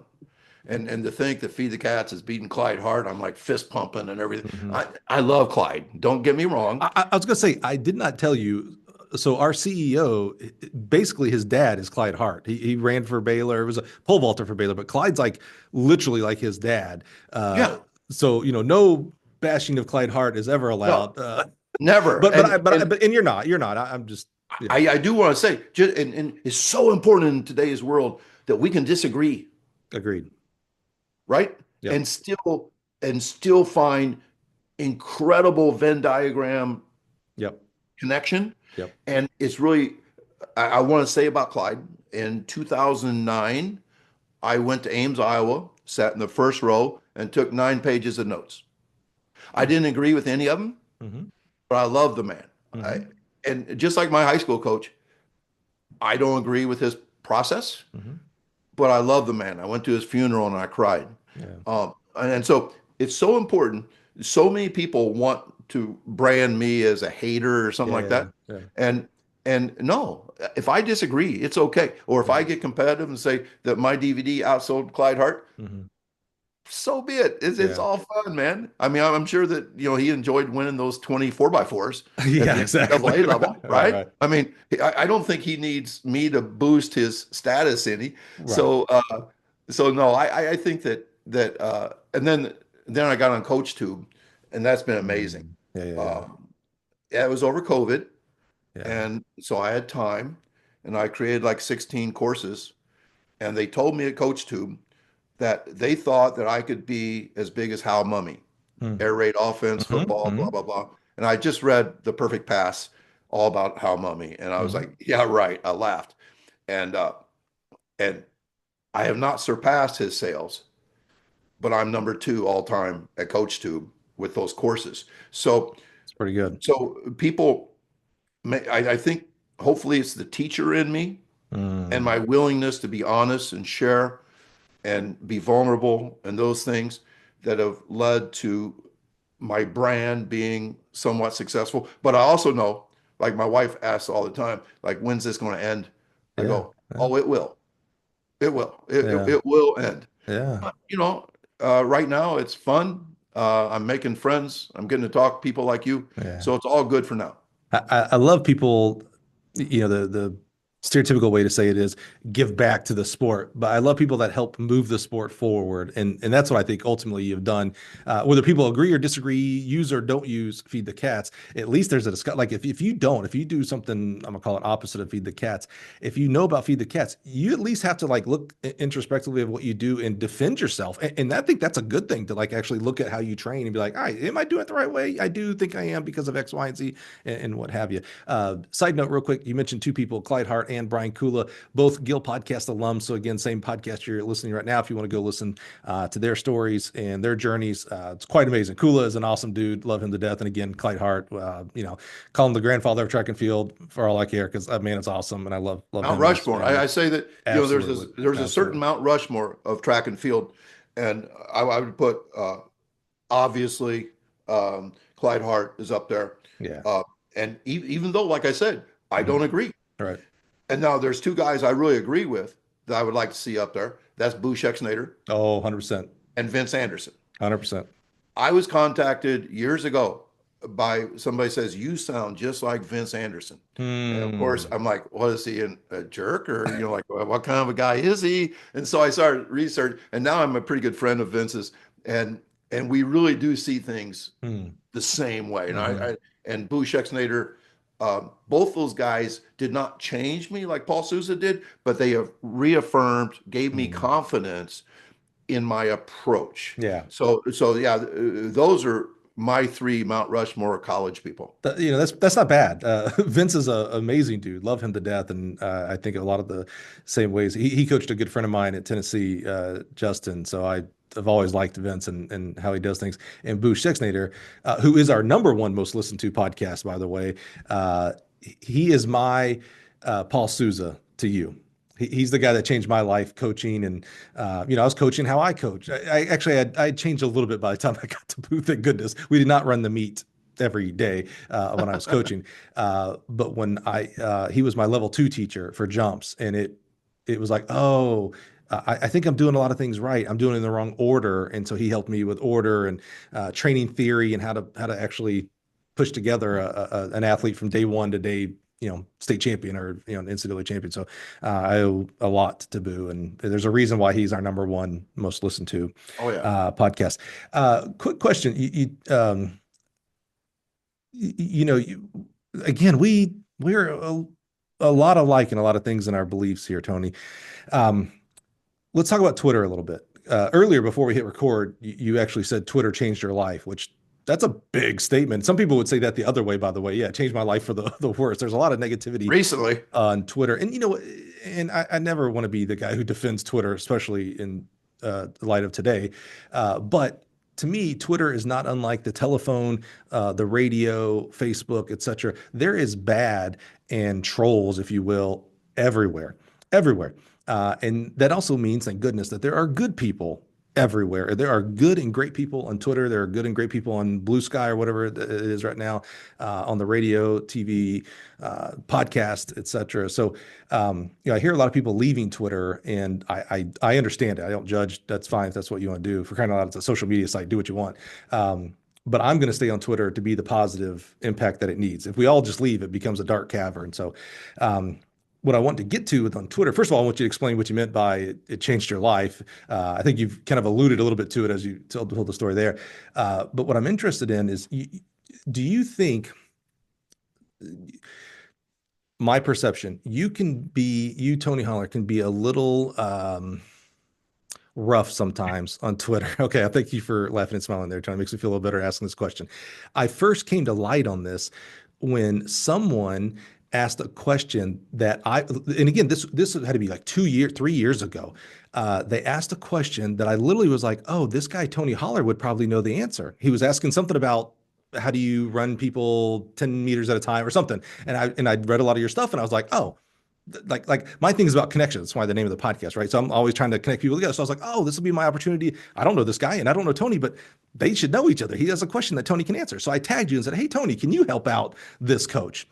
And that guy responded and said, yeah, Tony blocked me a year ago. So I don't think he's going to answer my question.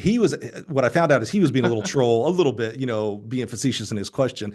I'm the naive guy. I was like, hey, Tony, help him out. And he was like, nah, bro, Tony don't like me. You block people. Even you and I don't know if you remember this or not. I Oh, I disagreed definitely yeah, remember I it. knew it. I knew it. I disagreed. And I think my response was, I disagree. And you were like, hey, what do you mean? I shouldn't say that. I'm putting tonality I into think I something that didn't have DM'd you tone. though. You did. You 100% did. And you're like, what do you mean? Again, I'm adding tonality, something that didn't have tonality. You didn't attack me. Let's make sure that's public. He DM'd me, did not attack me. He just said, hey, what do you mean you disagree? I told him my feelings toward, and he told his feeling. And I literally was like, and I think this is where we ended it because this is where it should have been ended. I was like, hey, Tony, I'm not judging you for how you stated. I just feel on my side of being the coach advocate, this is my side, and we're good. And I really literally was like, oh man, Tony will never be on the podcast now. He's going to remember this and be like, nah, Mike, you're. Yeah. So I think it's a testament to what you've been talking about disagreeing and still being able to shake hands and still understand we're human first, things like that, is you being here. So I appreciate that. Ultimately, my question here is, Tony, do you think sometimes, I'm going to call it your gruffness, that might not be the proper word for it, but that's the kind of term I'm going to use. You can change that and push back there. Um, Scares people away because this change that you made at 40, that's a big change. And I think most people are fearful of doing that. I've had, especially a guy who's had success, I've had success doing repeat quarters. I can't, why would I change? Even though if I think that it really is the best thing, how do I change? That's fear talking. Do you think sometimes at all any of you're not afraid to tell someone when you think they're wrong? Do you ever think that hinders your message sometimes? Uh, it might, but I just think there's a lot to unpack there. Sure. First of all, Twitter changed my life because it gave me reach. Yes, yes. And like I I study authors, and they say that that Twitter and social media gives you reach. You know, my YouTube has 5 million views. I don't know my password to Instagram, and I have 65,000 followers. Um, my I have Yeah, a yeah. son that runs my social media. I run my own Twitter, so that's why the mean stuff is probably all on Twitter. Yes. Um, I kind of think it's like the Harry Truman thing. Like they say I'm giving them hell, but I'm just telling the truth, and they think it's hell. Mm. So once again, people probably like hate me for saying that, Yeah, yeah. but that's okay. I think that uh, track coaches sometimes try to be too nice to everybody, Mm. and I just have some strong feelings, especially when it comes to the abuse of kids. Now, Mm. you're probably like, oh my God, what's he going to talk about now? Here's what I'm talking about. If you have a team that's 10% injured and 20% wearing ice after practices, I don't like you. Yeah, Screw you. yeah, You are hurting kids. yeah. The first rule for coaches is do no harm.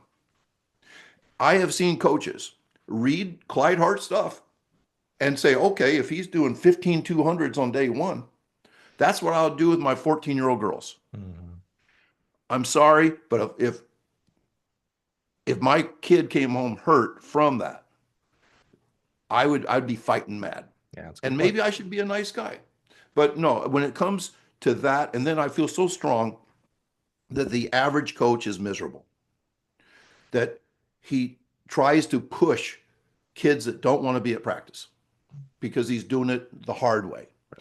And I have seen, especially my work with football coaches, how coaches are reborn with a performance-based practice program where you don't burn the steak intentionally. Hmm. Matter of fact, you intentionally don't burn the steak.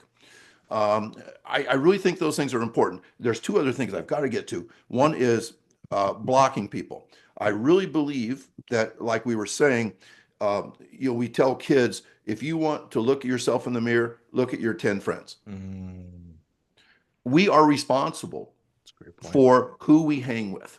We are responsible for the information we digest. I mean, just look at our political crap, like we, it takes a lot of work to digest the correct information, to find the facts. And so, if somebody trolls me, in other words, they confront me in kind of an angry, you're an idiot type of way, blocked. Yeah. And I want to tell you, there are, Brendan Thompson? Yeah. By name. Mm-hmm. Yeah, Brendan's a great dude. You'd be a great guy for your podcast. Mm-hmm. A couple years ago, he posted something like, "Oh yeah, these coaches think you can just run 3 10-meter flies and go home, and that's coaching." Okay, that was right at me. Mm-hmm. Screw you. I'm blocking you. I remember this. I remember. Keep going. I mean, I know where you're going. Yeah. I remember this. Okay, so a year later, Brandon and I talked 90 minutes on the phone. Yeah. We will be forever friends. Yeah. Forever. He spoke at our track football consortium that year. Yeah. So we need to model. There's a S&C coach, Cody Hughes, down in Huntsville, Alabama, that was talking about how squatting is the key to speed and blah blah blah. And I go, it really is not. And then I felt like, so I blocked him. Well, you know what? We're good friends now. Yeah. And all it takes, and if you don't like being blocked, reach out. Yeah. I'm one of the few people that you could search my name and find my cell phone number. Yeah. I am that out there. And I answer the phone, I answer emails. I think when two people who think they're enemies sit and talk, that it's hard to be mean, and it's easy to find common ground. Yeah. And then you can say, our differences are just our differences. Right. I don't know about you, but I have differences with my wife. Yeah. And I've been with her for 41 years. So it's all part of being a mature human. And then the last thing, I love talking about the thing that you and I am passionate about this weird issue. In 2016, we always have to know the history. Mm-hmm. In 2016, my 4x1 was ranked 2 in Illinois. And we go into the prelims. We have a 9-lane track at our state meet. Mm-hmm. So we're in lane 5. The only way the team in lane 4, the second ranked team, could beat us is by having a sideways stance, both heels on the line. I think this is what I said I disagree with. Keep going. For sure. Yep. I have a memory. Yeah. Yeah, you do. Exactly. You really do. Yeah. Me and you may still fight this out someday, or we'll do it right now. But anyway, I have the pictures and everything. Yep. This guy stuck his butt 18 inches into our lane. Yep. You teach the guy on the curve to hug the line. Our guy had to go all the way out to the outside, readjust back in, and never got to our final guy. Yeah. And so they cried for 3 hours. They were still crying when we qualified in the 4x2 later that day. Mm-hmm. They were still teary-eyed. I don't think people understand how upsetting a disqualification is, let alone a disqualification that I thought was an intentional thing. And I'm not saying the coach did it. I don't know. I just know that there was interference. Mm-hmm. So when somebody, guess who people send pictures to? Because I wrote an article about it. Mm. Guess who people send pictures of butt interference to? Oh, you're the butt interference guy. I am. If you look up butt interference, you find, I don't know if that's good or not. Yeah. Don't Google that, please. No, don't Google that. Edit that out, Mike. Anyway, so yeah, if somebody is sticking their butt into somebody else's lane in an attempt to slow down the fastest team, people send me stuff and I will call them out. Mm-hmm. I say, coach, I think what I said is, coaches, this is interference. It is, in my opinion, on you, even if you don't know what's happening. Mm-hmm. Tell that guy that nobody should start with their feet perpendicular to the lane lines. Mm-hmm. Your feet should be facing in the direction you're going. And if you're doing that, your butt's not going to be in somebody else's lane. Right. So what you did was admirable because you are a peacemaker.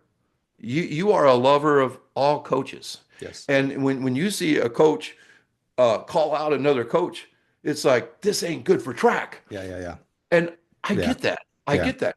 But yet I'll still fight you. Yeah. Yeah. Yeah. Yeah. Yeah. So Yep. anyway, I'm just kind of, and we all think in a certain way because of what we've been through in Mm. our life. Mm. And maybe it goes back to True. me being a product of football and basketball coaches who they weren't afraid to Hmm. disagree Yeah. with a referee or an opposing coach, Yeah. maybe to a fault. Yeah. But I just always grew up that real men can have words, Yep.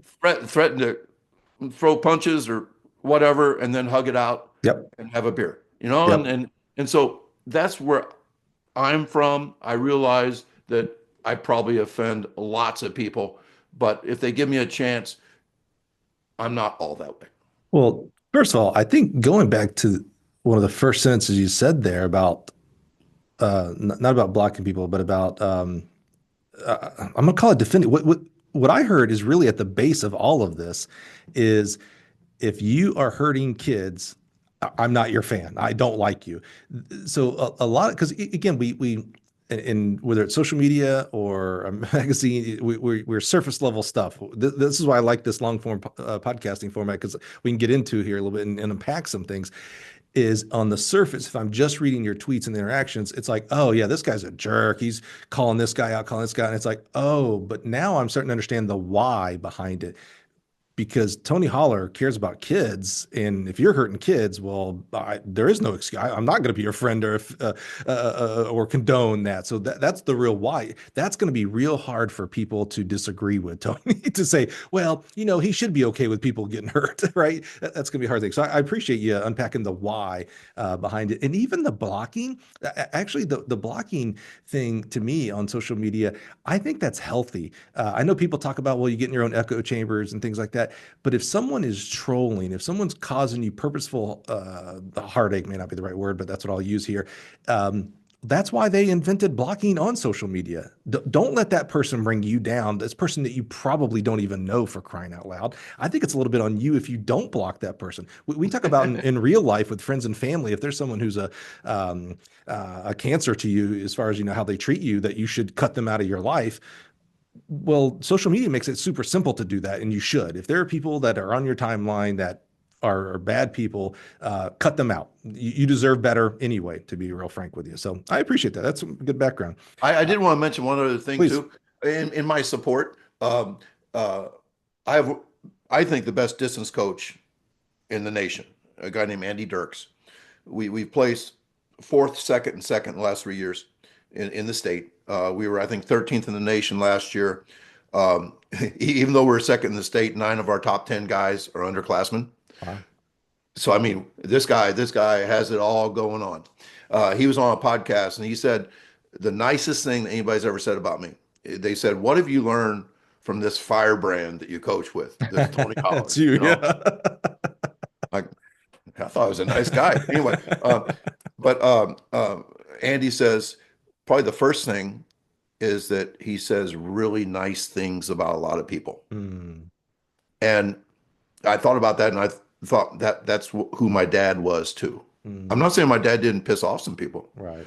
but he amplified so many people. Hmm. And I, I I think if you go through all my once hearing that, go through my feed, and the number of people that I promote, um, I just promoted my distance coach. Hmm. Hmm. You know, yeah, I promoted Paul Souza. You know, Hmm. I promoted Vince Hmm. and Hmm. Boo Hmm. and like the basketball coaches from my past and so I think that's a really cool life lesson too, that we should all strive to disagree when needed, but also amplify people who are doing good things. Yeah, agreed. 100%. I'm with it.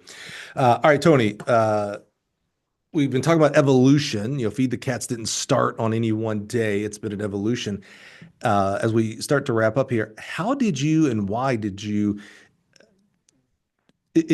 Track is the universal sport, so this makes sense. But you speak at lacrosse clinics, and you put on and I'd like to know a little bit more. I just have seen them, but I don't really know what they are. The football track consortium thing. I don't Yep. really know much about it.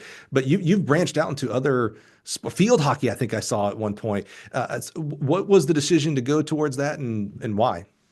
It was never a decision. It just happened. I coached football for 25 years. And I was always an assistant. And as you can imagine, I was an opinionated assistant that No. had that had to like zip up his mouth and be a good team player. And so I was tortured by for years watching what football players did. And so finally, when I got out of football, I wrote an article called "New Ideas for Old School Football Coaches," Mm, and it was just my manifesto about, God, am I glad I don't have to put this crap anymore. mhm. Um, and I think I said football coach is my favorite people, but man, I mean, anyway. So so I did that, and I think that got me into the football world. There were 8 teams last year that won 8 state championships, 8 different states that fed the cats. Wow. This year will be much more than that. There's a college football team in Virginia that's 55-6 since they started feeding the cats. And you say, well, what does that mean? Well, he had 3 1-hour practices to start the season, not Mm. 3 in one day. No, Monday an hour, Tuesday an hour, Wednesday an hour, fourth day took the day off. Oh, you don't do that as a football team, Tony. You don't take days off. Unless you can win 55 of your next 61 games. Yeah, that would help. Winning and performing is really important. So Sure. maybe we should perform Well, instead of. okay, hold on. I have to interrupt there because I don't think that's true. Because especially in NFL and as it goes down, maybe less, but still, it's better to be. It's better to lose the way you're supposed to coach than it is. And I think about this guy, and I know you have to know him. I think it's Mount Pulaski. It's somewhere in Arkansas. I think it is.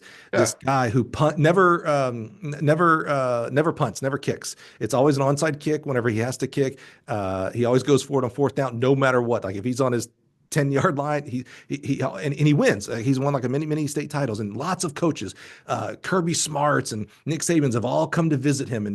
Oh my gosh, the Patriots guy who's not with the yeah. Patriots anymore. All these big football coaches, they've all gone to study him and study this and all these analytics.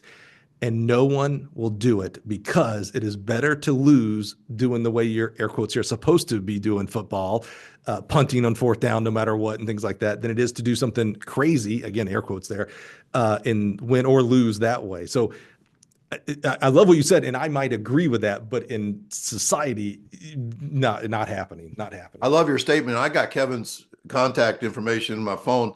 We text and say, as you can imagine, I'm attracted to radicals like that. And Uh-huh. he really has changed the analytics thing I agree. We do go for it on fourth down more. I agree with that. more. But what he did was he was like feed the cats on steroids Yeah, in he's a football extremist. sense. Mm-mm, mm-mm.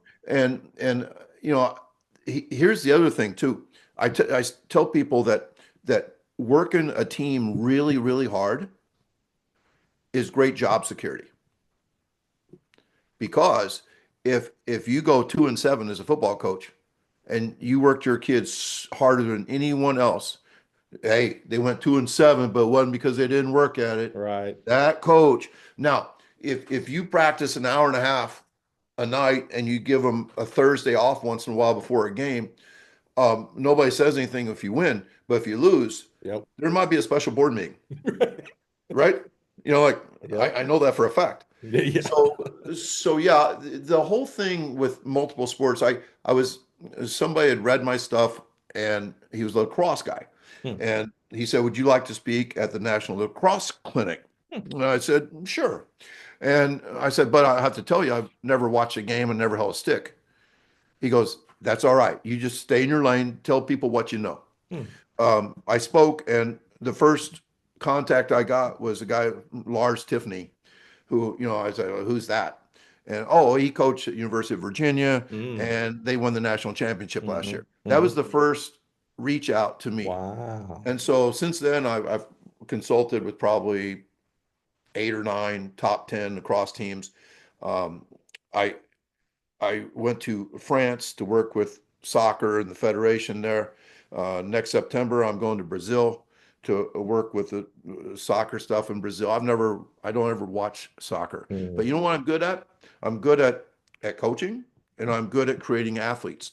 And if you create a better athlete, you create a better soccer player. Yeah.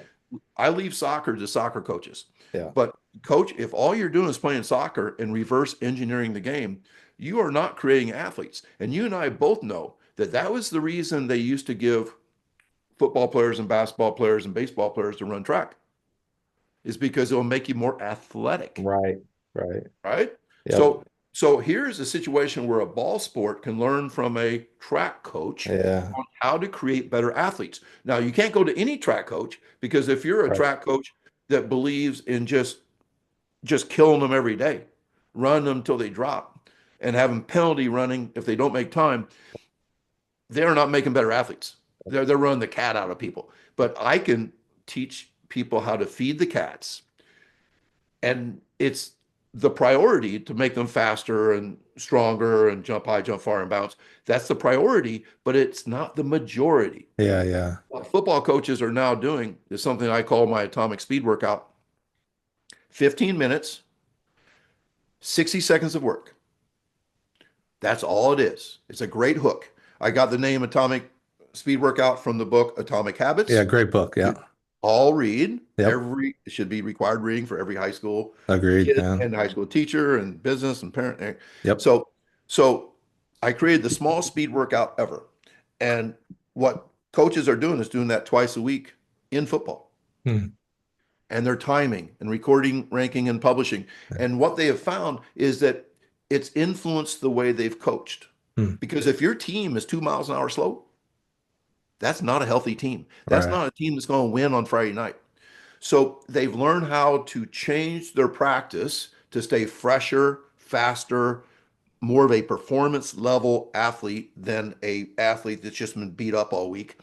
And in the 14th week, this is amazing. In the 14th week, these teams that are playing for the state championships, 60% of their guys are running faster than they ran on day one. That used to be the other way around, Right. where everybody was slow. Yeah. After 14 weeks of the season, everybody's slow. Every coach knew it.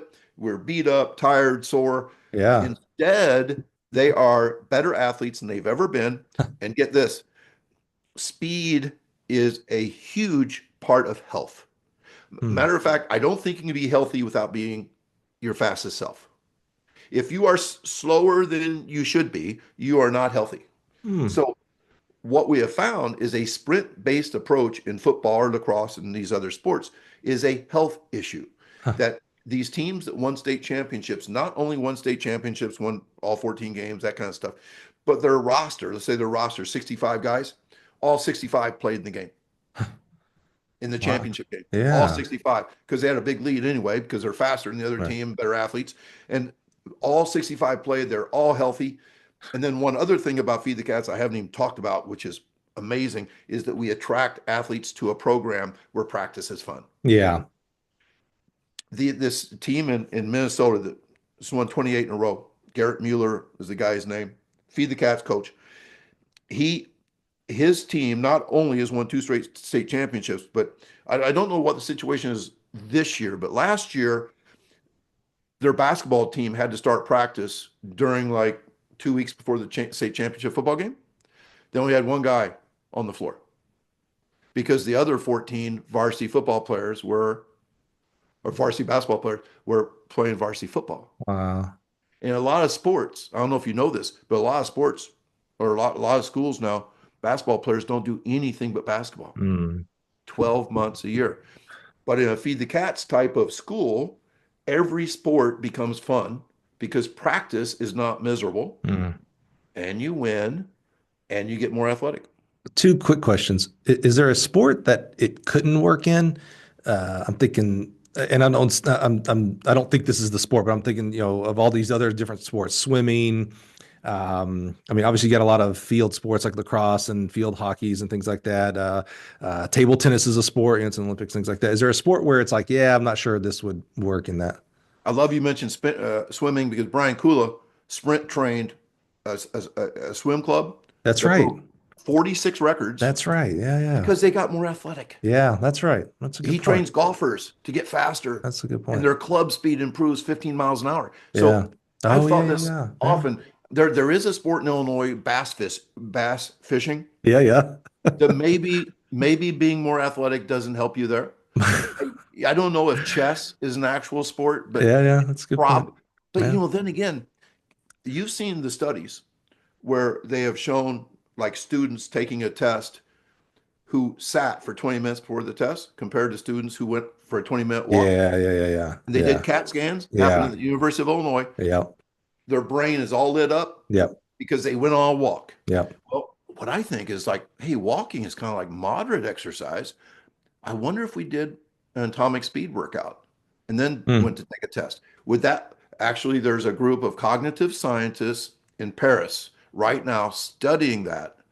And I am a consultant in their studies. Cognitive scientists Ah. on the value of the ability to scan with your eyes. Yeah, yeah. Because if we improve our central nervous system, what doesn't improve? Right, right, right. So if we raise that ceiling of speed, maybe we raise the ceiling of quick cognitive recognition. You mentioned bass fishing. I always have to give a shout out to my son, who's one of the top middle school bass fishermen in Illinois. They got seventh at state last year, and this is his whole life. So just because you said that, I laughed because I was like, yeah, well, my son would still be sprinting, though. Trust me. I don't care if he's a bass fisherman or not. Uh, did you ever consider becoming an athletic director? No, Really? Because I started thinking about your influence over the whole athletic department.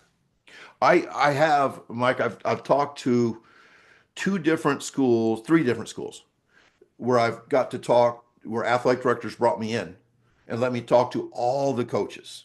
Where there are some schools that call them feed the cat schools now, Hmm. all sports, Hmm. that we are going to put health and performance above all else. Right. Um, we're not going to hurt kids anymore, blah, blah, blah. So I've done that type of work. But I think an AD's work, even though I would have had a big pay raise, um, it's kind of miserable work Yeah, it's tough. because you don't get the joy of winning and the passion and emotion, camaraderie of winning Yeah. and losing with a team. I just love team stuff. Yeah. Instead, you're sitting at a desk and about 90% of your work is like putting out fires. Yeah. A fielding call, like happy people don't call athletic directors, Yeah, it's true. you know? And to me, life's too short. That's I a don't good care how much point. I got paid to deal with like angry Yeah. people all the time. We have a great athletic director. I respect the work they do, of course, Yes. but I would rather make less and get to have all the fun. Yeah, yeah, yeah. It's a great point. I love that statement. Happy people don't call athletic director. Every athletic director listening right now is like, yeah, that's true. That's true. Tony, man, thank you, first of all, again, for your time. This has been amazing. I think back to, I like to think, when you get to a certain age, Tony, you start thinking about things in the past and these little decision trees, you kind of have that fork in the road. And sometimes they're big forks in the road, right? Like, am I going to marry this person or not marry this person? Those kind of things. And then there's other things that, without hindsight, we'd have thought it was no big deal. Like, who cares what you had for breakfast this morning? That didn't change your life and things like that. But you decided to go to your first track clinic years after you were coaching track and field I was and, 40. and met a guy named Paul Souza, who I love. And, when you talk about him commanding a room, I know you know this at this point, he's a big musical artist as well. Like he knows singing and how to work a stage. So that, like when you were saying that, I was like, well, yeah, the guy's a professional singer, He's a rock star. a rock star, and his wife, amazing, amazing couple. But because you made this pretty innocuous decision to go to this track clinic, you could have not gone. You hadn't gone to one up to that point. So who would have cared that you didn't go to this track clinic? And then you also decided to go to his session, by the way. There was a lot of other sessions, I'm assuming. You could have not gone to it. And that changed not only your life, which I love that. I love that your life was changed and grew and got happier and more satisfaction.